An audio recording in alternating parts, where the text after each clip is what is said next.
Everybody, thanks so much for listening to Fire Breathing Rob. If you're listening to us for the first time, whatever platform you're on, please like, subscribe, and share. We're on the podcast, we're on the radio, we're on the YouTube. So definitely hit the bell, subscribe, and let's get this on, share this out. We've had a guest on that was on last time, and he got very good reviews from the listeners. And I think he definitely knows what the hell is going on in this country, especially as far as housing goes. We're going to talk about that with Darius Ross. And Darius, thanks for coming on again. I appreciate the time. I'm looking forward to this. It's my pleasure, as always. All right, so first things first, because this just happened recently within the past couple of days, the eviction moratorium, which President, I believe the CDC, tried to push it through. President Biden, there was that fight between Biden and Pelosi of who's going to get it done. Finally, the CDC extended the moratorium, went up to the Supreme Court, and it got struck down. So that's going to be over soon. We talked about this the last time you were on, Darius. This is a real concern of mine because I believe now the states are either going to have to step in and try to figure this out on their own. And if they don't, there's going to be a lot of people homeless. So first of all, can you talk about what went on in the Supreme Court and what's going to happen now with the states? The administration was basically bringing the position of that this would maintain as a federal statute. So as a result, the federal law would be put into place that the CDC could defend its position of that the pandemic was the reasoning for maintaining the status quo as far as not allowing for the evictions to happen. But the Supreme Court, unfortunately speaking, was basically saying that in no uncertain terms, the CDC does not have the power or the jurisdiction to do this because it's not a legal body. So as a result, they pushed it back to Congress and the Senate, which of course are not going to make any moves forward. So as a result, right now, President Biden doesn't have the power or the ability to. Congress and the Senate are too divided. So we're back to step one. It's back to states' rights. And for those people that aren't familiar with states' rights, if we take it back to the 50s and 60s, what that basically means is the states have the power to either authorize it and or strike it down. So right now, particularly speaking in the South, most states are not going to go with even approving it. In the Northeast, New York, New Jersey, maybe, California, but the rest of the country, it's a free-for-all. President Biden could hypothetically cancel the rent. Now, obviously, it's another big government program. We're already in debt up to our ears. But regardless of that, is that true that President Biden, even though he can't make, because the Supreme Court struck this down, he can't get that eviction moratorium, he can cancel debt and, have the government pay the landlords in general? See, here's the problem with that. It's called a debt jubilee. And in essence, in the debt jubilee, it allows for everyone to turn around and basically walk away from their debts. Because this is what would have to happen. It just wouldn't be the rents. It would be credit cards. It would be mortgages. It would be every known debt that you have, an impossibility, to and including even business owners would try to wiggle their way out of any business debts. Why would the corporations pay? So you have a nightmare. So the likelihood of that pushing forward is unlikely because of lawsuits would last into the decades long after he's gone out of the administration. It would never happen. So and we talked about this last time, but, like you said, I think the blue states are more likely to have some sort of program. But, there's also been this program where, through the American Rescue Plan, there was supposed to be money given out to every state in the country as far as, to help them with, getting that money to the renters. That a lot of people haven't saw that money in general, whether it's a blue or a red state. So, that money, what is going on with the bureaucracy? Is the money just so big and these, small municipalities don't have the manpower to get that money to the people that need it to help them with rent? You have a couple of different things going on. COVID in itself has created a nightmare. So if this was a simple process of people appearing at a processing center, like what happened with the shots, would be easy. But that's not the situation. You have a lot of individuals, particularly speaking landlords, that know it exists, but then they don't know how to turn around and basically send their tenants to these procedures. And then the tenants themselves are unaware. Then it goes to the process of providing all the documentation. The landlords don't want to provide the documentation. They don't want to turn around necessarily go through the procedures. The tenants want to go through the procedures. Those that know about it And it's so much lack of information, lack of knowledge. So this requires an army process, which again is like sequestering something that happened with providing the shots. You're going to have to do the same thing, but it's too late for that now. Mm-hmm. You're too far in the game. So this money is just going to sit in limbo, and ultimately speaking, end up back at the federal government level. So then what is a renter to do? If you're, been kind of, depending on this program as far as the eviction moratorium, obviously we just went through it and said that it's gone. It's going to end very, very soon. With that said, if you're renting, you're depending on that eviction moratorium. With it gone, what do you do? Are you just done? Are you dead? There are a couple of different things that are on the table. One is going to be negotiating with the landlord directly, not being closed-minded, closed off and saying, okay, I'm willing to talk. Let's talk and let's avoid the court system. Because again, every time a lawyer has to go into court for a tenant, that's a cost to the landlord. So that's money he's losing on that end because he's got the lawyer on retainer at best and worst case scenario. So the one thing of it is being able to negotiate before we even get to the court system. On the other hand, there are some tenants that are so far gone, they're going to take the position of walking away. And this is on and off the record per se. They're going to walk away. Other tenants will sit there until they actually get forced out.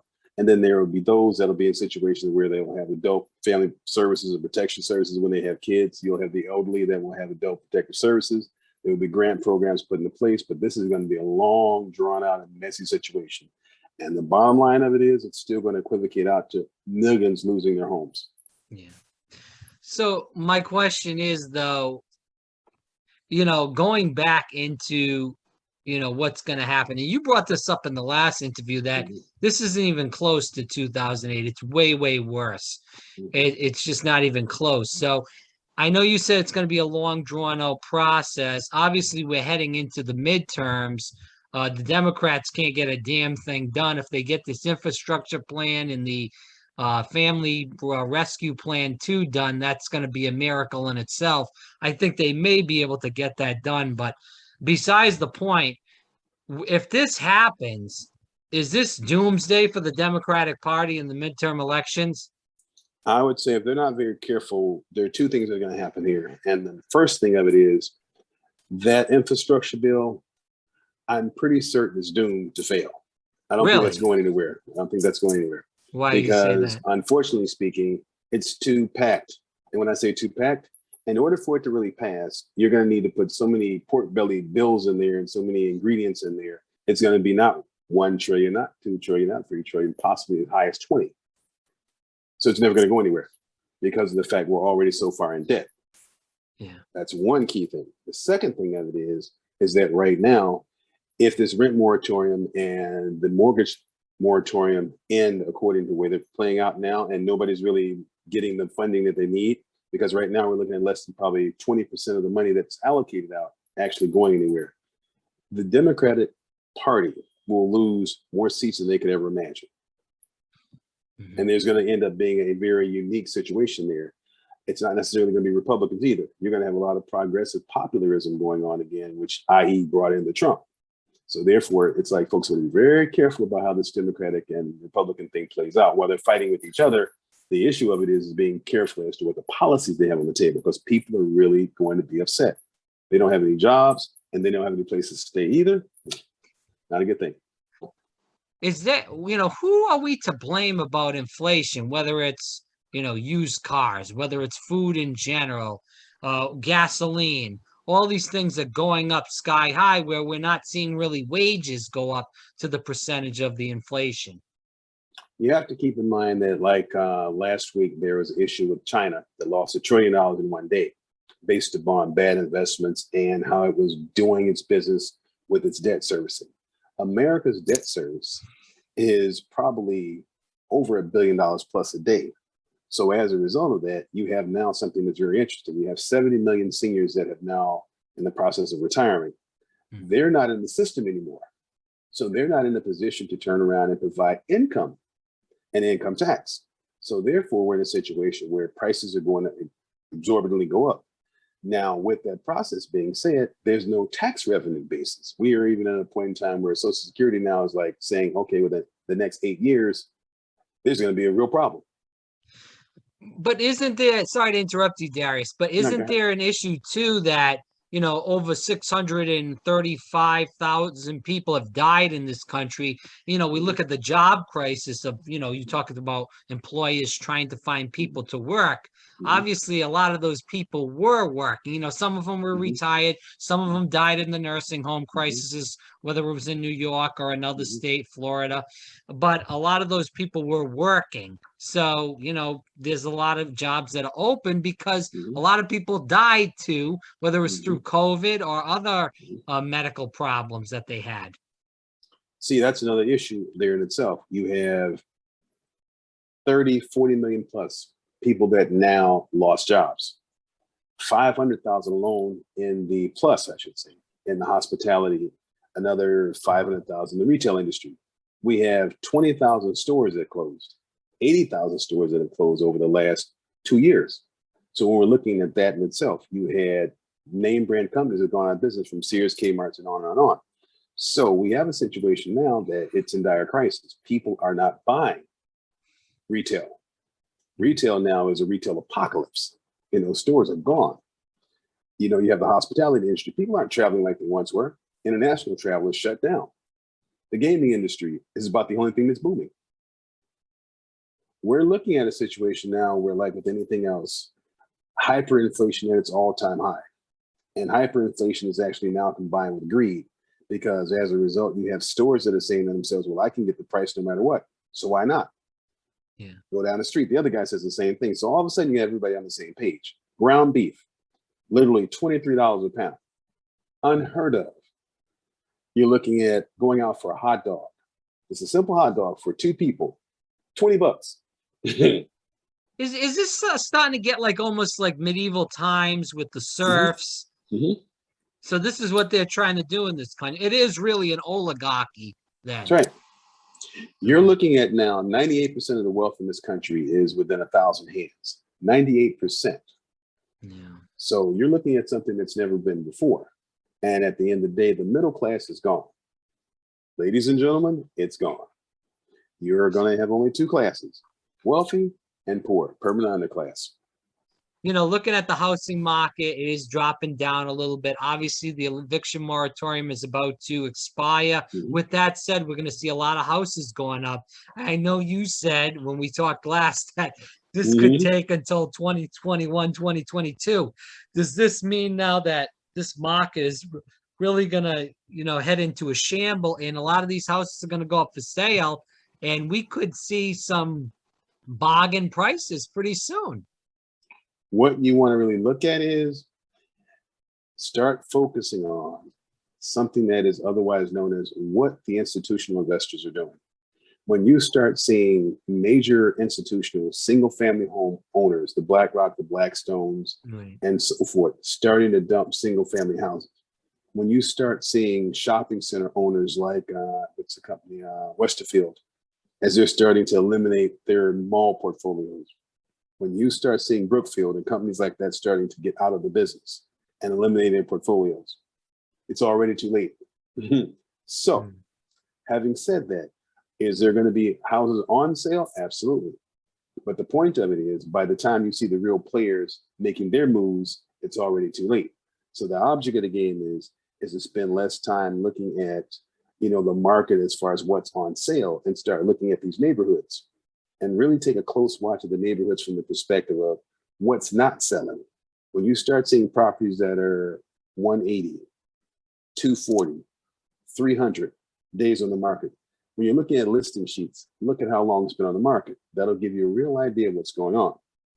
And then the question is, as you start asking, you'll understand when things are going on sale, because you'll start seeing property drops. Like if you go to realtors.com and just start looking on there and see how many days it's been on the market, and then start looking at the percentage drops, 10, 15, 20, 30%.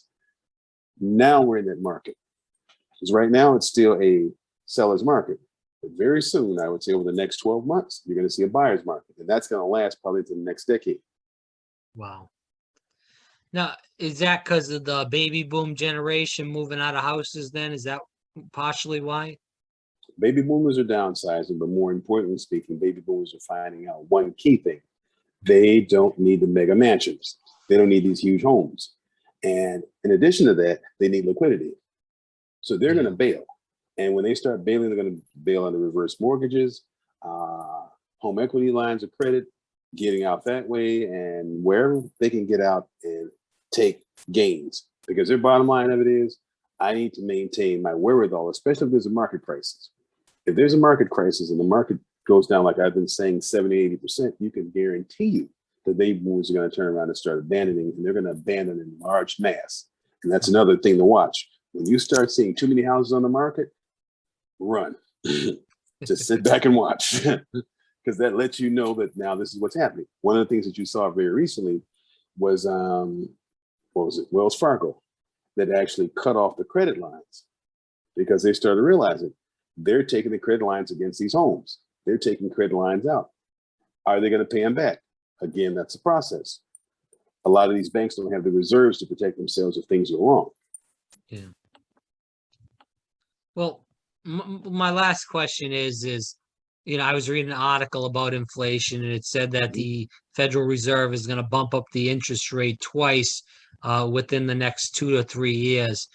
What do you feel like that will do to the market in general? Look at the possibility of interest rates going up above 10%. Really? See, that hasn't been that high since I was a kid in the 70s. You can look at interest rates as high as 10, even 12, 14% possibly. Oh, because man. right now, the Federal Reserve is tapering, actually pulling back money from the market. Slowly and gradually, they're changing the game. Yeah. So when do you think that would happen? That would be great for me. 24, 23, 24. Wow, So you're looking at 10%? the next 12 months. That's right. You can look at 10%.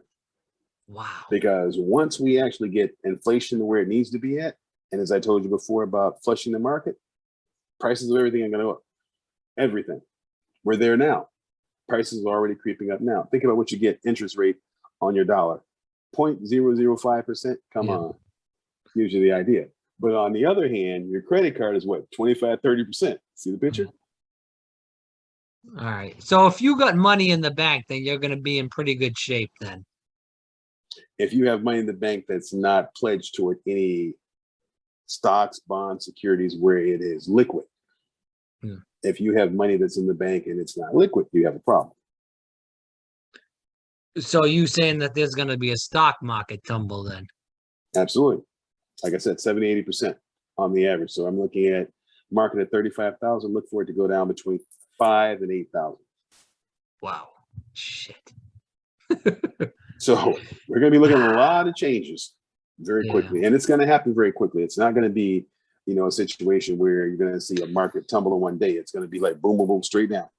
Well, that's why I'm seeing crime is going up all over the country. It's not all this defund the police bullshit. It's that people don't have a pot to piss in. They don't have any money, and they don't have a good job and stuff. So that's what it is. I mean, it's crazy, but wow, I that's pretty. I'm gonna have to look into that. Then I hope that in a way that happens, because 10%, you can't, like I said, I've only heard about that stuff. Never keep watching the Federal Reserve's tapering of their balance sheet. You can actually go online and look at the balance sheet. Just watch how the balance sheet starts changing. Yeah.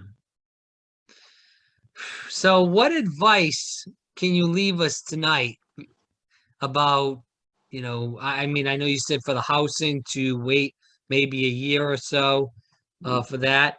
But what advice would you leave the millennial listeners tonight before we hang up? Start positioning yourself for, financially speaking, being able to weather the storm, because there's going to be a financial storm that is going to put you in either the best position of your life or the worst position of your life. So if you have the ability to start paying off those debts, start getting rid of those debts, or if you're so far in now, take the bankruptcy, clean it up now, and wait for the next opportunity to turn around and look at how you're going to better yourself, because you do not want to be going into this new nightmare toxic with a lot of debt. All those luxury cars and, all the lifestyle and all this kind of thing. Get rid of that stuff. Dump it. How well, I know we talked about last time about cars being repossessed and stuff like that. But my question is, lastly, and then we'll hang up, is how long do you think this is going to last? Because it seems like a domino effect to me. If we were looking at it all in one, I would say the businesses that will start tumbling and going through bankruptcies and going through closing and consolidations, you're looking at probably 3 years there. We're The talking real about estate, small businesses or bigger businesses. all businesses Wow. that are going to be Okay. affected. So 3 or 4 years for that to turn around and, flush through the system. The real estate market, probably 3 to 5 years. And when it comes down to consumer debt, probably over the next 7. So you're looking at between now and 2030.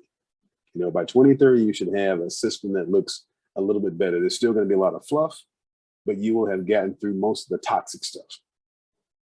Well, we'll end with this. If this is going to go on for 10 years, then we have to have some political people in office, regardless of where it is, that have to have some balls and put some good regulations in there. Because apparently we haven't had any regulations.